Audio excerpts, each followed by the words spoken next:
been here since 2003, 10th of March, 2003. When I came here, and it was, I think both of them on one commentary described this as the Gobi Desert, because it was very, very bare, and we had a job in our hands to get this around. Have you always had, you know, a passion for making wickets? Not really, no. Not really. In fact, if I wasn't made redundant in the early 90s, when I was a purchase manager, I probably would still be behind the computer and putting on a lot of weight. But I had played some decent cricket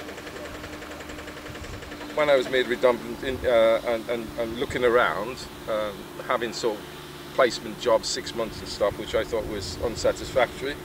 I started at Campbell Park and started to read up all the information on soil science and nutritional science to make a go of it. This all started off at the beginning of the universe, as Professor Brian Cox keeps telling me on the video. The way the wickets play will depend to a large extent what's at the bottom of that. Degree of consolidation, equal consolidation throughout the wicket.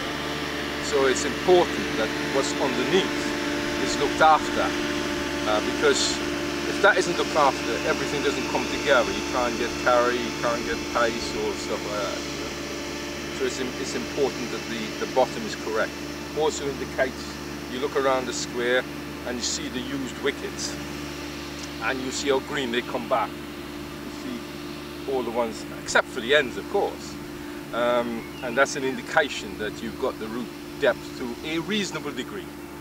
Then you look to see how they play, to see if there's any problems underneath with unequal consolidation or things like that. It goes back to the history of what's been happening here and what you've done to bring things around, etc. You know, but it takes a long while if things are wrong underneath to get them to a certain level where, you know, you can probably come second or third in the ECB awards.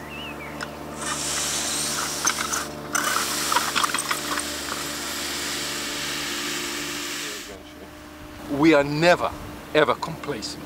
If we see the wickets come back nicely when they've been played on 4-day, one-day cricket or T20 or whatever, we've had a few games of T20 and they come back green, we think, fine, there's something basically okay at the bottom because they've come back.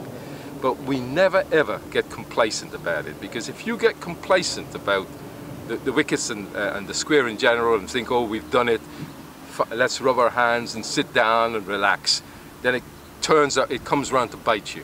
So complacency is a word that we do not have when we deal with the square, indeed in the outfield, because we do lots of stuff on the outfield. We would sort of spray for worm casts and pests and diseases and stuff like that. So it applies to that as well as it applies to the square. But obviously the square is much more of an area where you're interested and must get it right because people play cricket on it.